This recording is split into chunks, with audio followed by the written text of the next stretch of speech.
కడప కేంద్రంగా మహానాడు నిర్వహించి వైఎస్ జగన్మోహన్ రెడ్డికి చెక్ పెట్టాలని టీడీపీ అధిష్టానం ఆశిస్తోంది. వైఎస్ జగన్మోహన్ రెడ్డి ఇప్పటికే 2024 అసెంబ్లీ ఎన్నికల్లో తన సొంత జిల్లాలో కంగు తిన్నారు. 2014-19 ఎన్నికల్లో ఊహించినటువంటి ఘోరమైనటువంటి పరాభవాన్ని ఎదుర్కొన్నారు. అలాంటి వైఎస్ జగన్మోహన్ రెడ్డి సొంత జిల్లాలో తెలుగుదేశం పార్టీ మహానాడు వేదికగా పెద్ద స్థాయిలో సవాళ్లు చేసేదానికి ఆస్కారం కనిపిస్తుంది. కానీ అదే సమయంలో ఇప్పుడు ఉమ్మడి కడప జిల్లాలోనే తెలుగుదేశం పార్టీ అత్యంత కష్టకాలం ఎదుర్కొంటున్నట్టుగా కనిపిస్తోంది.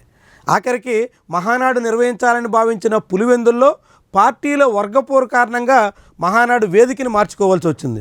ఇప్పుడు రైల్వే కోడూరులో కూడా పార్టీ శ్రేణుల మధ్య కొట్లాట ఏకంగా తన్నులాట వరకు వెళుతోంది. ఇది చాలా తీవ్రమైనటువంటి సమస్యగా తెలుగుదేశం పార్టీ అధిష్టానం భావిస్తోంది. ఉమ్మడి కడప జిల్లాలో కేవలం 3 స్థానాలు మినహా మిగిలిన అన్ని సీట్లు టీడీపీ ఖాతాలో కూటమికి దక్కాయి.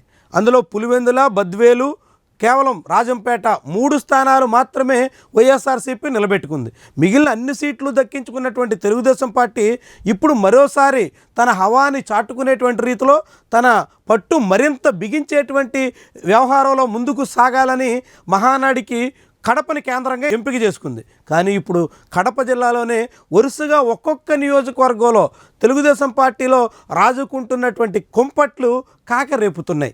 తెలుగుదేశం పార్టీ పరువు తీస్తున్నాయి. తెలుగుదేశం పార్టీలో విభేదాల కారణంగా ఆ పార్టీ బజారు పాలవుతున్నట్టుగా కనిపిస్తుంది. ఏకంగా నేతల మధ్య ఎమ్మెల్సీలు, మాజీ ఎమ్మెల్సీలు, అదేవిధంగా ఎమ్మెల్యేలు, మాజీ ఎమ్మెల్యేలు ఇట్లా ఒక్కొక్కరి మధ్య మొదలవుతున్నటువంటి వర్గపోరు కార్యకర్తలు తన్నులాటకు దిగే వరకు దారితీయడంతో అధిష్టానానికి తలనొప్పిగా మారుతోంది. అది కూడా మహానాడు ముంగిట ఒక్కొక్క నియోజకవర్గంలోనూ ఇలాంటి విభేదాలు బయటకు వస్తుండడంతో తీవ్రంగా కలతప చెందుతున్నారు. వాస్తవానికి పులివెందుల్లో ఎమ్మెల్సీ, మాజీ ఎమ్మెల్సీ మధ్య మొదలైనటువంటి విభేదాల పట్ల అధినేత సీరియస్ అయ్యారు, టెలికాన్ఫరెన్స్లో చాలా సీరియస్ కామెంట్ చేశారు అని కథనాలు వచ్చినటువంటి తరుణంలోనే రైల్వే కోడూరులో తన్నుకున్నటువంటి దృశ్యాలు బయటకు వచ్చాయి.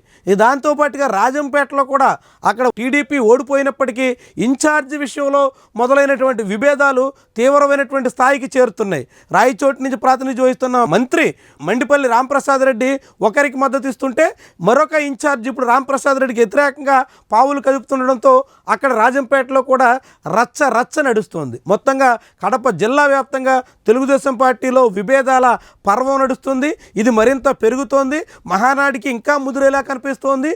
దీన్ని తెలుగుదేశం పార్టీ ఏ రీతిలో నియంత్రిస్తుంది, మహానాడులో ఇలాంటి వ్యవహారం ప్రస్ఫుటం కాకుండా రాష్ట్ర వ్యాప్తంగా ఇది ఒక పెద్ద సమస్యగా మారకుండా ఎలా కంట్రోల్ చేస్తుంది అన్నది కీలకమైనటువంటి వ్యవహారం. ప్రస్తుతం నియోజకవర్గాల వారీగా అక్కడక్కడ తన్నులాట జరిగినప్పటికీ అది పెద్దగా రాజకీయ అంశం కావడం లేదు.